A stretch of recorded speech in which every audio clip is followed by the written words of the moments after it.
प्यारे विद्यार्थियों, छोटे भाइयों बहनों, मिशन इंस्टीट्यूट प्रयागराज में आपका स्वागत है, अभिनंदन है। आइए आज हम लोग चर्चा करते हैं संविधान के संदर्भ में कि कैसे पढ़ा जाए, क्या तरीका होना चाहिए और किन किन बातों का ध्यान रखें। और सबसे बड़ी बात है कि संविधान तो बहुत बड़ा है, हमें उसमें से क्या पढ़ना है और क्या छोड़ना है, इस बात को भी हमें समझना होगा। पहले विद्यार्थियों, जो परीक्षाएं हैं हमारे सामने, सिविल सर्विसेज हैं, वनडे एग्जामिनेशन है ना। अभी तत्काल में हमारे सामने परीक्षाएं जो आने वाली हैं, उत्तर प्रदेश पुलिस में सब इंस्पेक्टर की है, एसएससी से जीडी की वैकेंसी है, आरओ एआरओ है और असिस्टेंट रजिस्ट्रार की वैकेंसी भी हमारे सामने दिख रही है। इसके अलावा यूपीपी के लिए घोषणा की है माननीय मुख्यमंत्री योगी आदित्यनाथ जी ने कि 40,000 फिर आ रही है और 2 लाख के आसपास फिर नई वैकेंसीज की चर्चा भी उन्होंने की है। कुल मिला के आने वाला जो सत्र है 2024, 25, 26 नौकरियों से भरा होगा, ऐसा लग रहा है और ऐसी उम्मीदों पे हमें रहना होगा। आइए देखते हैं संविधान में पहले चैप्टर की शुरुआत में हम लोग पढ़ते हैं संवैधानिक शब्दावली से। ये मेरा तरीका है पढ़ाने का, बताने का, समझाने का कि कैसे चीजें हम देखें, संविधान के महत्वपूर्ण शब्दों पर कैसे चर्चा करें। दूसरा इंपॉर्टेंट टॉपिक हम उठाते हैं यहाँ पर मौलिक अधिकार से। देखिए, मौलिक अधिकार संविधान का भाग 3 है, अनुच्छेद 12 से 35 है और अमेरिका के संविधान से लिया गया है। मूल रूप से देखेंगे तो 7 प्रकार के हमारे पास में मौलिक अधिकार थे, लेकिन समय के साथ 44वें संविधान संशोधन अधिनियम से 1978 में एक संपत्ति का अधिकार जो मौलिक अधिकार हमें प्राप्त था उसे हटा दिया गया। अब 6 बचे हैं और इनकी प्रकृति के बारे में अगर हम बात करें तो नकारात्मक है। अगर हम और स्पष्ट रूप से बात करें तो परीक्षाओं में ऐसा ही प्रश्न आया है तो उस पर ज्यादा नकारात्मक कुछ सकारात्मक एक ऑप्शन ये भी माना जाता है। तो इस तरह से हम मौलिक अधिकार से शुरुआत करेंगे। 12 से लेकर 35 तक आपको बिल्कुल जबान पर होना चाहिए। फिर अगला चैप्टर हम पढ़ेंगे राज्य के नीति निर्देशक तत्व, डीपीएसपी शॉर्ट में बोलते हैं, directive principles of state policy. ये संविधान का भाग 4 है, अनुच्छेद 36 से 51 है और आयरलैंड के संविधान से लिया गया है।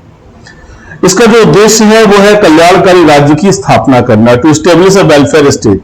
अब 12 से लेकर 51 तक हमें रटा होना चाहिए। भाग 3 में 12 से 35 और भाग 4 में 36 से 51, ये हमारे दिमाग में होना चाहिए, क्योंकि सीधा सीधा भी पूछा जाता है कि 12 में क्या है, 13 में क्या है, 14 में क्या है, 15 में क्या है, तो हमें इसके लिए रेडी होना चाहिए। अगला अध्याय हम लोग पढ़ते हैं मूल कर्तव्य। देखिए, सभी क्वेश्चंस हैं आपके सामने जो मैं डिस्कस कर रहा हूं, इसी सीधे आने वाले क्वेश्चंस हैं। तो फंडामेंटल ड्यूटीज जो संविधान में मूल रूप से नहीं था, बाद में जोड़ा गया। सरदार स्वर्ण सिंह समिति की सिफारिश में इस बात को कहा गया कि जहां अधिकार है वहां कर्तव्य होना चाहिए और इस आधार पर बात आई। इससे पहले एक हाफेल्ड महोदय हुए हैं विधि क्षेत्र में, उन्होंने भी ये बात कहा था कि अधिकार और कर्तव्य परस्पर सहवर्ती हैं, एक के होने पर दूसरा अवश्य होगा। इसलिए समय के साथ 42वें संविधान संशोधन अधिनियम 1976 से हमारे संविधान में एक नया भाग 4 का और एक नया अनुच्छेद 51 का जोड़ा गया। ये जो है सोवियत संघ से लिए गए।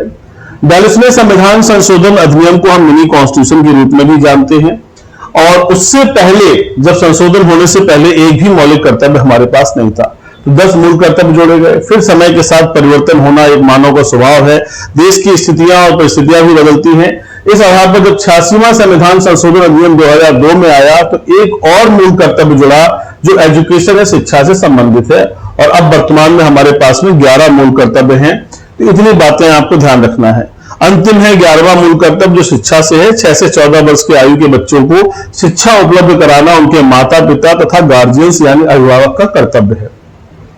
इसके बाद अगला अध्याय हम लोग पढ़ते हैं संघ की कार्यपालिका, executive of the union. Article 52 कहता है भारत का एक राष्ट्रपति होगा।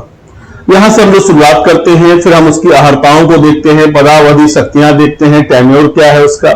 अनुच्छेद 63 कहता है भारत का एक उपराष्ट्रपति होगा। ये सीधे सीधे पूछे जाने वाले क्वेश्चन से बिल्कुल दिमाग में रख लीजिए, इनकी डिटेल इंफॉर्मेशन हमें पढ़नी होगी। उपराष्ट्रपति के संदर्भ में भी यही चीजें हैं, अहर्ता, निर्वाचन, पदावधि और शक्तियां। प्रधानमंत्री और मंत्री परिषद के संदर्भ में PM and council of ministers के बारे में हम पढ़ेंगे। तो 74 और 75 आर्टिकल है, इनमें क्या बताया गया है, प्रधानमंत्री का क्या कर्तव्य है, सारी बातें हम लोग देखेंगे। फिर 76 बहुत इंपॉर्टेंट है, सीधे सीधे परीक्षा में पूछा जाता है। इसमें कहा गया भारत का महान्यायवादी या अटॉर्नी जनरल ऑफ इंडिया। तो एक क्वेश्चन तो सीधा यही से आता है, इसके बारे में, इसकी शक्तियों के बारे में, इसके कर्तव्यों के बारे में। आर्टिकल 148 से 151 के बीच में हम नियंत्रक एवं महालेखा परीक्षक यानी सीएजी के बारे में पढ़ेंगे। ये हमारी संघ की कार्यपालिका से जुड़े हुए महत्वपूर्ण बिंदु हैं, जिनके बारे में डिटेल स्टडी हमें करना चाहिए, चाहे वो यूपीएसआई का एग्जाम हो, चाहे यूपीबी का एग्जाम हो, या कोई भी एक दिवसीय परीक्षा हो, या संघ या राज्य की अन्य सिविल सर्विसेज हो। यहां से क्वेश्चन उठते हैं और सबसे ज्यादा क्वेश्चन इसी जगह से उठते हैं, तो इसमें ध्यान रखने की आवश्यकता है। प्यारे विद्यार्थियों, अगला अध्याय हम पढ़ेंगे संघ की विधायिका, लेजिस्लेचर ऑफ द यूनियन। अब संघ की विधायिका को हम कहते हैं संसद या पार्लियामेंट। पार्लियामेंट 3 से मिलकर बनता है, राष्ट्रपति, लोकसभा और राज्यसभा से। अब ये लोकसभा के संदर्भ में सामान्य बातें देखते चले। निम्न सदन है, निचला सदन है, लोअर हाउस के रूप में या पॉपुलर हाउस के रूप में भी इसे जाना जाता है। इसकी तुलना हम इंग्लैंड के हाउस ऑफ कॉमन से कर सकते हैं। इंग्लैंड में 2 हाउसेज हैं, हाउस ऑफ कॉमन्स और हाउस ऑफ लॉर्ड्स। तो हाउस ऑफ कॉमन जो आम लोगों का सदन है, उससे हम इसकी तुलना कर सकते हैं। भारत में जो वर्तमान स्थिति है लोकसभा सदस्यों की, तो वो 530 है प्लस 13 है, और इस तरह से 543 होती है। पहले स्थितियां जो थी हमारे पास, जो कहा जाता है वर्तमान स्थिति हमारी ये है 543, लेकिन बैठ कितने लोग सकते हैं? 550 लोग। 530 प्लस 20 यानी 550। 7 सीटें कहां चली गई हैं? तो 7 सीटें पीओके में है, पाक ऑक्युपाइड कश्मीर में। 7 सीटें पाक ऑक्युपाइड कश्मीर में होने की वजह से हमारे पास वर्तमान संख्या है 543। राज्यसभा को हम उच्च सदन या ऊपरी सदन कहते हैं, और इंग्लैंड के हाउस ऑफ लॉर्ड्स से इसकी तुलना कर सकते हैं, मैंने अभी आपको बताया भी था। अब इसकी संख्या क्या है? 250 है। 250 कैसे बनती है? 238 प्लस 12 से मिलकर बनती है। 238 जो है चुनाव के माध्यम से आते हैं, और 12 को मनोनीत किया जाता है राष्ट्रपति के द्वारा। विषय कौन से हैं? साहित्य, कला, विज्ञान और समाज सेवा के क्षेत्र में विशेष ज्ञान या अनुभव रखने वाले व्यक्तियों को राष्ट्रपति द्वारा मनोनीत किया जाता है राज्यसभा में। इसके पदाधिकारियों के बारे में और वार्षिक वित्तीय विवरण, जिसे हम बजट के रूप में भी जानते हैं, ये हम लोग अभी यहां पर चर्चा कर रहे थे। तो हम लोग यहां देख रहे हैं, आइए यहां पर हम लोग बात कर रहे थे। तो हमने यहां पर देखा कि इस तरह से लोकसभा राज्यसभा को कैसे सदस्य होते हैं, क्या चीजें होती है, अब इनकी शक्तियां क्या हैं, इनके अधिकार क्या है, कैसे कार्रवाई होती है, कौन सी समितियां होती है, सब डिटेल में हमें पढ़ना पड़ता है। प्यारे विद्यार्थियों, अगले अध्याय में हम आते हैं संघ की न्यायपालिका, द यूनियन जुडिशरी। ये परीक्षा में बहुत बार पूछा गया है, 124 से लेकर 147 के बीच में इसका जिक्र है।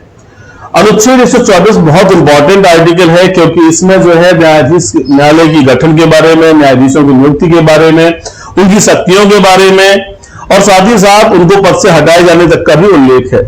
तो यहां पर हम इन बातों को देखते हैं, इनके एस्टेब्लिशमेंट के बारे में, constitution of the supreme court के बारे में, और क्वालिफिकेशंस, पावर, फंक्शंस, ये सारी चीज देखते हैं।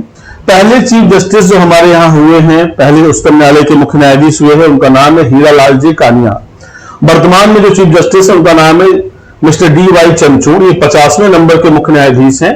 इनके पिता भी भारत के मुख्य न्यायाधीश रहे हैं, जिनका कार्यकाल सबसे बड़ा रहा है 7 वर्ष 4 माह का, और सबसे कम कार्यकाल अभी तक रहा है जस्टिस के.एन. सिंह जी का, जो प्रयागराज के रहने वाले थे। तो यहां इन बातों को हम लोग ध्यान में रखेंगे। आर्टिकल 143 यूपीएसआई में बहुत बार पूछा गया था, इसलिए ध्यान रखिएगा। उच्चतम न्यायालय से परामर्श करने की राष्ट्रपति की शक्ति, power of president to consult supreme court, यानी उच्चतम न्यायालय से कैसे परामर्श कर सकते हैं राष्ट्रपति महोदय, किन विषयों पर कर सकते हैं, इस सारी डिटेल को हम लोग पढ़ेंगे। तो इस जगह पर 124 से 147 के बीच में बहुत स्टडी करने की चीजें हैं। अधिकारता ज्यूरिडिक्शन के बारे में है, सेवा शर्तों के बारे में है, इनके कार्यक्षेत्र के बारे में है, ठीक है। तो इसे हम लोग डिटेल में पढ़ेंगे, इसे ध्यान देना होगा। अगला अध्याय हमारा है राज्य की कार्यपालिका। अभी हमने सेंटर के बारे में पढ़ा, अब हम राज्य के बारे में पढ़ रहे हैं। क्यों पढ़ रहे हैं? क्योंकि आर्टिकल 1 ऑफ द कॉन्स्टिट्यूशन क्या कहता है कि भारत राज्यों का संघ है, India is a union of states. So जो प्रोविजंस हमें दिए गए हैं संघ के लिए, वही सारे प्रोविजंस हमारे राज्यों में भी दिए गए हैं। तो राज्य की कार्यपालिका 153 से 167 के बीच में है। यहां पर appointment, executive power, term of the office, इन सारी बातों को देखेंगे गवर्नर के संदर्भ में। अब 163 कहता है कि राज्यपाल को सहायता और सलाह देने के लिए मंत्रिपरिषद होगी, यानी राज्यपाल को सहायता और सलाह के लिए मंत्रिपरिषद है। हम राज्यपाल को पढ़ेंगे, फिर मंत्रिपरिषद पढ़ेंगे। 164 भी बहुत बार पूछा गया है कि मंत्रियों के बारे में अन्य उपबंध क्या है, इसे भी हम देखेंगे। और ये परीक्षाओं में सीधे सीधे बहुत आता है। 165 राज्य का महाधिवक्ता, advocate general of the state. जैसे हमने आर्टिकल 76 में पढ़ा था महान्यायवादी यानी अटॉर्नी जनरल ऑफ इंडिया, वैसे ही एडवोकेट जनरल का उल्लेख कहां किया गया है? 165 में। इन बातों को हम डिटेल में पढ़ने जा रहे हैं। अभी इसकी शुरुआत है, तो हम आपको बस सिलेबस की तरफ रूबरू करा रहे हैं ताकि आप ये जानते रहिए कि क्या पढ़ना है, क्या छोड़ना है। ठीक है, अब है 9th नंबर पर राज्य का विधानमंडल, द स्टेट लेजिस्लेचर के बारे में हम लोग देख रहे हैं। ये बनता है राज्यपाल और विधानसभा से, यानी राज्य की विधायिका का निर्माण राज्यपाल और विधानसभा से होता है, स्टेट लेजिस्लेचर ऐसे बनता है। लेकिन जहां पर द्विसदनीय है, देयर आर 2 हाउसेस, जो 2 सदन है, यानी वहां पर विधानसभा भी है और विधान परिषद है, तब क्या होगा? तो उस कंडीशन में कहा गया है कि राज्यपाल विधानसभा और विधान परिषद से मिलकर के बनेगा, तब तीनों से मिलकर बनेगा। अदरवाइज 2 से ही बन जाता है। जिन राज्यों में विधान परिषद नहीं है वहां 2 से ही राज्यपाल और विधानसभा से बन जाएगा। अब ये विधानसभा तो सभी राज्यों में है ना? इसकी अधिकतम संख्या 500 हो सकती है और न्यूनतम संख्या 60 हो सकती है, फिक्स है, रट लीजिए, इसको समझ लीजिए। उत्तर प्रदेश ऐसा राज्य है जहां सर्वाधिक विधानसभा सदस्य हैं और उनकी संख्या है 403। अब विधान परिषद में हम आ जाते हैं। तो विधान परिषद जो है, जिसे हम लेजिस्लेटिव काउंसिल कहते हैं, वो 6 राज्यों में है। 6 राज्य कौन कौन से हैं? उत्तर प्रदेश है, महाराष्ट्र है, बिहार है, कर्नाटक है, आंध्र प्रदेश है और कौन सा है? तेलंगाना है। खासतौर से ध्यान देना है, क्वेश्चन कहां से बनते हैं। उत्तर प्रदेश में 100 सीट्स हैं, सबसे ज्यादा सीट और सबसे कम सीट से बनता है। तो तेलंगाना में 40 है और उत्तर प्रदेश में 100 है। 2 सीट कौन सी जहां पे बराबर हैं? बिहार और कर्नाटक है, 75-72 सीट है, इन्हें आप याद रखिएगा। अब मैक्सिमम संख्या क्या हो सकती है, यहां पर ध्यान देने की जरूरत है। तो मैक्सिमम संख्या 1/3 और विधानसभा हो सकती है, यानी जिस राज्य की विधान परिषद की हम बात कर रहे हैं उस राज्य में 1/3 यानी विधानसभा का। जैसे उत्तर प्रदेश में अधिकतम संख्या की बात हो रही 403 है और इसके हिसाब से 103 हो सकता है, यानी 133-34 सीटें हो सकती हैं। तो कुल मिलाकर उत्तर प्रदेश में 100 सीटें ही हैं। तो अधिकतम संख्या 1/3 ऑफ विधानसभा, मिनिमम 40 की बात की जाती है। अधिकतम ये है और न्यूनतम ये है, दोनों याद रखिएगा। इस पर भी हम पूरी डिटेल इंफॉर्मेशन पढ़ेंगे कि मंत्रियों के क्या अधिकार हैं, कर्तव्य हैं, कैसे राज्यपाल महोदय कार्य करते हैं, कैसे यहाँ की विधायिका कार्य करती है, कैसे अध्यादेश के संदर्भ में कौन सी बातें, ये हम लोग देखेंगे। अगला टॉपिक है हमारा राज्यों के उच्च न्यायालय। यहां से हम लोग देखते हैं, क्वेश्चन तो सीधा यही आ जाता है, कहां से कहां पर है इसका। तो ये 214 से 231 के बीच में राज्यों के उच्च न्यायालय हैं। और अनुच्छेद 216 कहता है उच्च न्यायालयों का गठन। जैसे सुप्रीम कोर्ट का गठन 124 में दिया गया था, वैसे 216 में उच्च न्यायालयों का गठन है। और ये वर्तमान में 25 उच्च न्यायालय हैं। वर्तमान में 25 न्यायालय हैं, इसको याद रखने की आवश्यकता है। इनमें हम पढ़ेंगे इनके क्वालिफिकेशन के बारे में, अपॉइंटमेंट के बारे में, पावर के बारे में, फंक्शन के बारे में, उनकी सैलरीज के बारे में। तो जो जो चीजें हम इस संदर्भ में जान सकते हैं, कौन से आर्टिकल इंपॉर्टेंट है, जैसे अनुच्छेद 226 बहुत इंपॉर्टेंट है, 227 बहुत इंपॉर्टेंट है, तो हम इनको भी पढ़ेंगे। तो राज्य के उच्च न्यायालय को हमें डिटेल में पढ़ना है, इन बातों को ध्यान रखिएगा। अगला है हमारा अधीनस्थ न्यायालय, सबऑर्डिनेट कोर्ट्स। आर्टिकल 233 सीधा सीधा बहुत बार परीक्षा में पूछा गया, जिला न्यायाधीशों की नियुक्ति किस अनुच्छेद में है? तो 233 आपको याद रखना है, ये बहुत अच्छा प्रश्न है। डिस्ट्रिक्ट जज का मतलब हो गया कि सबसे पहली अदालत जो होती है हमारे सामने वो क्या है? जिला अदालत होती है। उसको 2 भागों में बांट सकते हैं, एक आपराधिक न्यायालय और एक सिविल न्यायालय। ठीक है, और उसका जो मुख्य अधिकारी है, सबसे बड़ा अधिकारी, उसे हम कहते हैं डिस्ट्रिक्ट जज। डिस्ट्रिक्ट जज को अगर और एक्सप्लेन करें तो उसे हम सेशन जज भी कहते हैं। तो सत्र एवं जिला न्यायालय, डिस्ट्रिक्ट एंड सेशन कोर्ट, इस नाम से जाना जाता है। तो इसे ध्यान रखिएगा, जिला एवं सत्र न्यायालय दोनों को कंबाइंड नेम है। अदरवाइज जब वो सिविल मामले में बैठते हैं तो उन्हें कहते हैं डिस्ट्रिक्ट जज, और जब वो क्रिमिनल मैटर में बैठते हैं तो उन्हें कहते हैं सेशन जज या कोर्ट ऑफ सेशंस। क्लियर हो रहा है? तो ये हमें पढ़ना होगा। अगला अध्याय हमारा है संघ और राज्यों के बीच संबंध, relation between union and states. कैसे संबंध होगा? क्योंकि आर्टिकल 1 कहता है कि भारत राज्यों का एक संघ है, यानी भारत और राज्य दोनों के साथ समन्वय को लेकर चलता है। तो उस स्थिति में राज्यों की क्या स्थितियां होंगी, किन आधारों पर राज्यों की शक्तियां होंगी, उनके आय का साधन क्या होगा, उनके कर्तव्यों के निर्वहन में कौन सी बाधाएं होंगी, प्रशासनिक स्ट्रक्चर कैसे काम करेगा, वित्तीय लेन देन कैसे होगा, कानून बनाने की दिशा में क्या प्रोसेस होगी, इस अध्याय में हम लोग पढ़ेंगे। तो विधायी संबंध, प्रशासनिक संबंध और वित्तीय संबंध, तीनों को हम डिटेल में पढ़ेंगे और उसके आधार पर देखेंगे। प्यारे विद्यार्थियों, अगला अध्याय हमारा होगा आपातकाल, इमरजेंसी प्रोविजन। संविधान का भाग 18 है और जर्मनी के बाइबल संविधान से संबंधित है। इसके साथ साथ हमारे जो भारत शासन अधिनियम 1935 से, उससे भी बहुत सारी चीजें ली गई हैं। इसमें 3 प्रकार के आपात होते हैं। पहला आपात आपके सामने है अनुच्छेद 352 में, राष्ट्रीय आपात। इन तीनों प्रकार के आपात से जो बेसिक क्वेश्चंस आते हैं उन्हें पढ़ना है और डिटेल इंफॉर्मेशन को भी कलेक्ट करना है। राष्ट्रीय आपात, नेशनल इमरजेंसी, 1 माह की घोषणा होती है। अगर राष्ट्रपति को ऐसा लगता है कि युद्ध, बाह्य आक्रमण या सशस्त्र विद्रोह की आशंका है, उसे ऐसा प्रतीत होता है, तो भारत के किसी भाग पर या संपूर्ण भारत में राष्ट्रीय आपात की घोषणा कर सकते हैं और ऐसी घोषणा 1 माह के लिए होगी।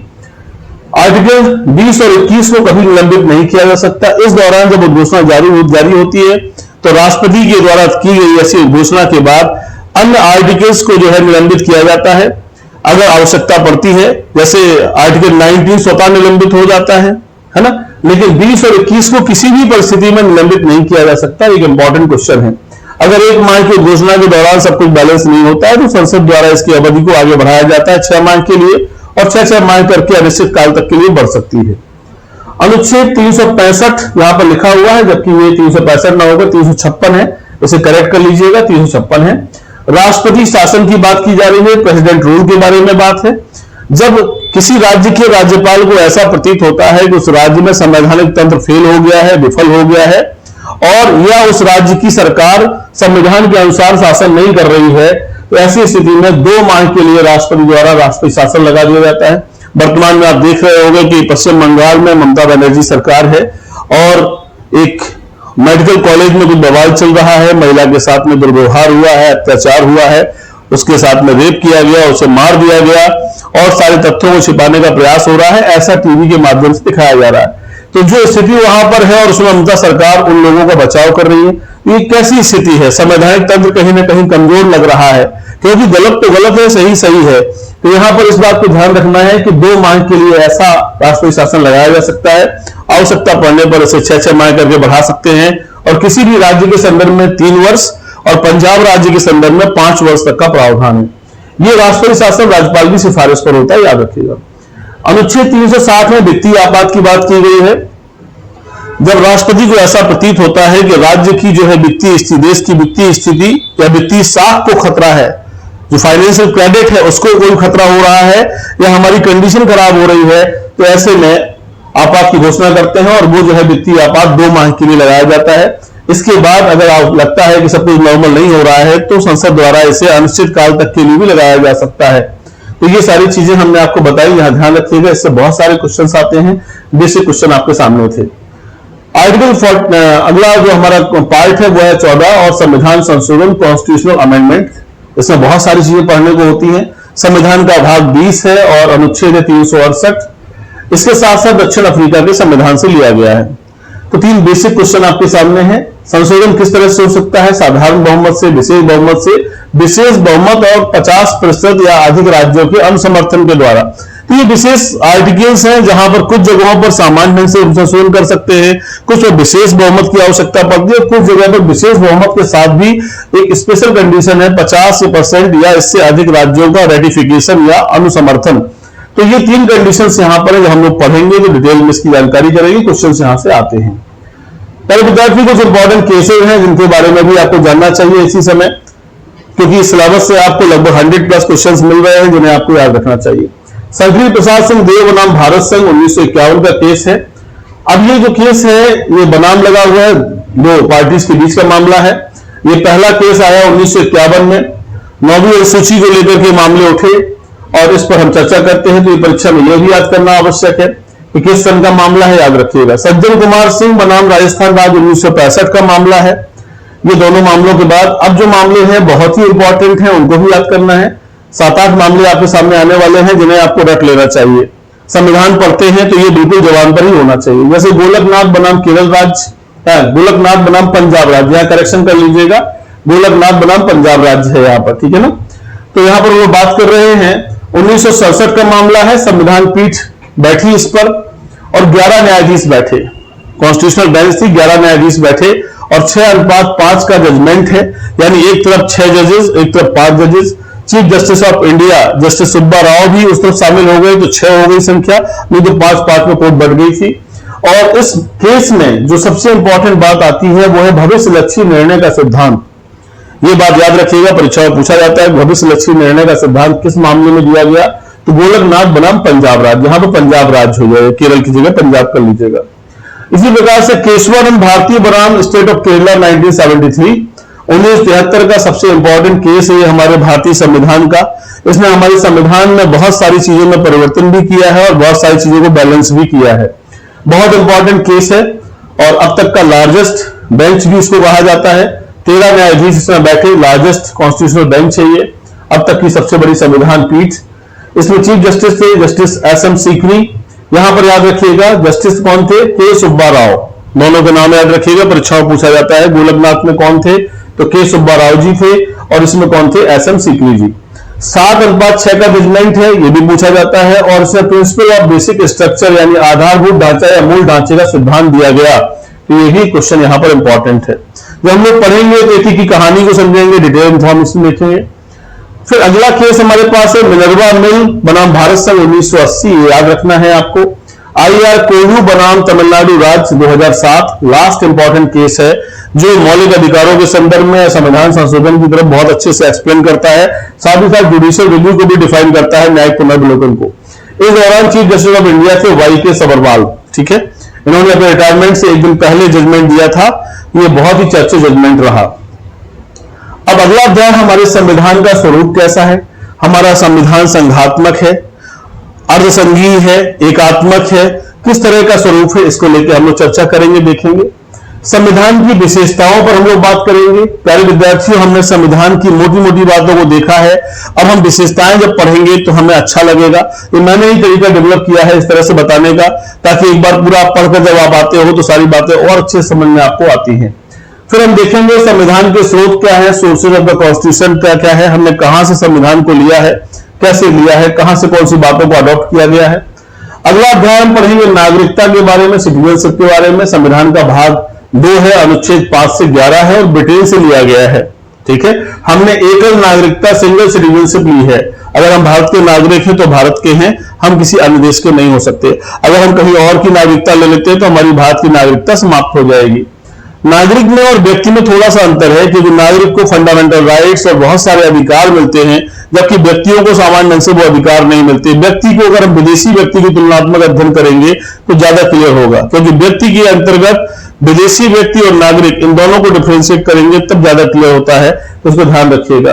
तो नागरिकता एक विशेष अधिकार है जो किसी देश के नागरिकों को प्राप्त होता है, तो इसको लेकर के हमने बात की। NRC और CA चर्चा में है, इस समय आप देख रहे हो बांग्लादेश में उपद्रव मचा रहा, पाकिस्तान में भी उपद्रव मचा है, बलूचिस्तान में भी उपद्रव मचा है, आसपास हमारे बहुत इनसिक्योरिटी का वातावरण है। ऐसे में ये जो बड़ा मुद्दा है NRC और CA का, हमें जानना जरूरी है कि हमारे भारत के मूल लोग कौन से हैं, कौन से घुसपैठिए हैं, रोहिंग्या हैं या कौन से लोग हैं।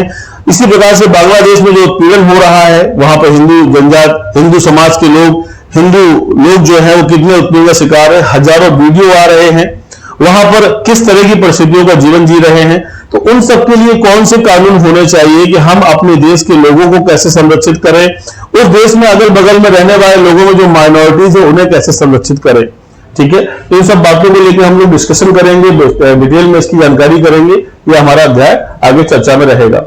फिर राज्यों का पुनर्गठन, कैसे राज्य बनते हैं, राज्य कौन कौन से बने, मूलतः कितने राज्य थे और आज कितने राज्य हैं, राज्य बनने की प्रक्रिया क्या है, इन सब बातों को हम लोग देखेंगे। संविधान के प्रमुख भाग और अनुच्छेद के बारे में पढ़ेंगे। पूरा संविधान तो हमने एक बार देखा, लेकिन बहुत सारे आर्टिकल छूटे होंगे या कोई चीज रही होगी, तो हम उसे डिटेल में यहां पढ़ेंगे कौन कौन चीजें हैं। संविधान के प्रमुख संशोधनों के बारे में भी हम पढ़ेंगे, क्योंकि संविधान में हमने देखा कि 42वें संविधान को मिनी कॉन्स्टिट्यूशन कहा जाता है, लेकिन इसके अलावा भी 44वां भी है और 36वां भी है। फिर हम देखेंगे 100 से लेकर आगे अभी तक के सारे संशोधन इंपॉर्टेंट हैं, तो एक नजर हमें डालना चाहिए कि क्या क्या परीक्षा में पूछा जाता है। प्यारे विद्यार्थियों, 6 तारीख से UPSI के लिए एक बैच हमारे यहाँ प्रारंभ हो रहा है, शाम को 3 बजे से। जो भी ऑफलाइन कक्षाओं में इन्वॉल्व होना चाहते हैं वो आ सकते हैं। विद्यार्थियों, जो अभी तक मैंने एनालिसिस किया ऑनलाइन और ऑफलाइन में, मुझे लगता है कि जो बच्चे ऑफलाइन में भी नहीं पढ़ सकते वो ऑनलाइन में क्या पढ़ेंगे। ऑफलाइन में तो थोड़ा अनुशासन भी रहता है, सामने टीचर होते हैं, पूछने की स्थिति होती है, समझने की होती है, विद्यार्थियों के बीच में कॉम्पिटिशन भी फील होता है। लेकिन ऑनलाइन में तो कुछ ऐसा होता नहीं है और सारी चीजें वहां पर बिल्कुल विजुअल हैं, सामने दिख रही हैं, मन किया तो पढ़ा, नहीं मन किया तो नहीं पढ़ा। फिलहाल मेरे यहाँ जो ऑफलाइन कक्षाएं हैं उनके संदर्भ में बात कर रहा था, और उत्तर भारत की सर्वाधिक सिलेक्शन देने वाली संस्था होने के नाते जो अनुभव किया वो आपको बता रहा था। तो 6 तारीख से बैच आ रहा है, संविधान के प्रमुख संशोधन हम लोग देखेंगे। इसके बाद हम लोग देखेंगे अनुसूचियों के बारे में। मूलतः तो संविधान में 8 अनुसूचियां थी, लेकिन आज वर्तमान में 12 अनुसूचियां हैं। इन्हें मैं चाहूंगा कि आप रट लीजिएगा एक एक करके, और मैं पूछता भी रहता हूं तो क्लास में भी याद भी करना पड़ता है। मेरे विषय में आपको सब चीज जबान पर रहती है, क्योंकि मैं पूछताछ करता हूं आपसे, और यही चीजें आज के समय में नहीं रह गई हैं। इसकी वजह से विद्यार्थी भी कहीं कमजोर हो रहा है। 9वीं अनुसूची को लेकर के भूमि सुधार और संविधान संशोधन पहला हुआ है, ये 1951 में। इसी को लेकर चर्चा हम लोग करेंगे, थोड़ा डिटेल में देखेंगे। जुडिशियल रिव्यू को लेकर भी हम लोग बात करेंगे। संविधान सभा, कॉन्स्टिट्यूट असेंबली, इसके बारे में हम करेंगे। अब जिससे शुरुआत लोग करते हैं, मैंने उसे सबसे लास्ट में कर दिया। क्यों कर दिया ऐसा? क्योंकि क्वेश्चन बहुत कम आ रहे हैं, इतिहास का हिस्सा है, कम क्वेश्चन आ रहे हैं। फिर भी जो बातें आवश्यक होंगी हम उसकी चर्चा करेंगे। प्यारे विद्यार्थियों, यथासंभव चीजें हम आपको डिस्कस कर रहे हैं, ध्यान दीजिएगा। आयोग के संदर्भ में परीक्षाओं में जो क्वेश्चंस आते हैं, ये आयोग परीक्षाओं के लिए इंपॉर्टेंट है। परसीमन आयोग बहुत इंपॉर्टेंट हो गया है, क्योंकि लोकसभा और राज्यसभा की सबकी सीटों में वृद्धि होने जा रही है, विधानसभा की सीटों में वृद्धि होने जा रही है। तो ये परसीमन आयोग की भूमिका इसी संदर्भ में रहेगी सीटों के निर्धारण के लिए। संघ लोक सेवा आयोग, यूपीएससी, संघ लोक सेवा आयोग आप जानते हो कि ऑफिसर्स की भर्ती करता है। राष्ट्रीय पिछड़ा वर्ग आयोग पिछड़ी जातियों के संदर्भ में अध्ययन करता है। राष्ट्रीय महिला आयोग महिलाओं के संदर्भ में अध्ययन करता है। और राष्ट्रीय मानवाधिकार आयोग एनएचआरसी, ये जो है national human rights commission, Bharat के अंदर मानवाधिकार के संदर्भ में अध्ययन करता है। ये इसके संदर्भ में तो मैं आपको एक स्पेशल एक्ट भी पढ़ाऊंगा, मानवाधिकार संरक्षण अधिनियम 1993 आपके कोर्स में भी है। खासतौर से यूपीएसआई में उससे क्वेश्चन पुट अप होते हैं, उसको लेकर के, और उसमें संशोधन भी हुए, इसलिए उसको पढ़ना बहुत जरूरी है। लास्ट में हम लोग पढ़ेंगे विविध, और विविध में हम लोग बहुत सारी चीजें जो छूटी हुई हैं या जो मुझे लगता है कि नया कुछ हो गया जो पढ़ना जरूरी था, तो हम उसे भी देखेंगे। प्यारे विद्यार्थियों, आज हमने जो चर्चा की वो संविधान के पाठ्यक्रम के संदर्भ में चर्चा थी। इसका उद्देश्य इतना था कि कहां से क्वेश्चंस आते हैं, किन बातों का हमें ध्यान रखना है, किन बातों को हमें हटाना है। इनमें चैप्टर्स को अगर आपने फोकस कर लिया, अच्छे से देख लिया, तो निश्चित रूप से जान जाइए कि सारी चीजें आपको बन जाएंगी, सारे क्वेश्चंस आपके सामने क्लियर हो जाएंगे। तो एक बार इतने टॉपिक्स को क्लियर करना है, समझना है, और फिर आगे बढ़ना है। यूपीएसआई में 24 क्वेश्चन आने हैं मूल विधि और संविधान से। ज्यादातर क्वेश्चन संविधान से दिखने लग जाते हैं। ऐसे में अगर आपने नहीं पढ़ा तो नुकसान हो जाता है। इसलिए प्यारे विद्यार्थियों, हर चीज को समझना बहुत जरूरी है, अपना बहुत ख्याल रखना है। 6 तारीख को 3 बजे से यूपीएसआई का नया बैच प्रारंभ हो रहा है। बैचेस बहुत सारे आते रहते हैं समय के साथ, लेकिन जो बच्चे इंटरेस्टेड हैं, जो लगता है जिनका सपना है, जिनके अंदर एक जिज्ञासा है, जिनके अंदर आत्मविश्वास है कि मुझे करना है, तो वो तैयारी शुरू कर दे अपनी। अगर वो प्रयागराज में है या आ सकते हैं तो मिशन इंस्टीट्यूट में उनका बहुत स्वागत है। मेहनत करें, जीवन पथ पर आगे बढ़ने का प्रयास करें। जय हिंद।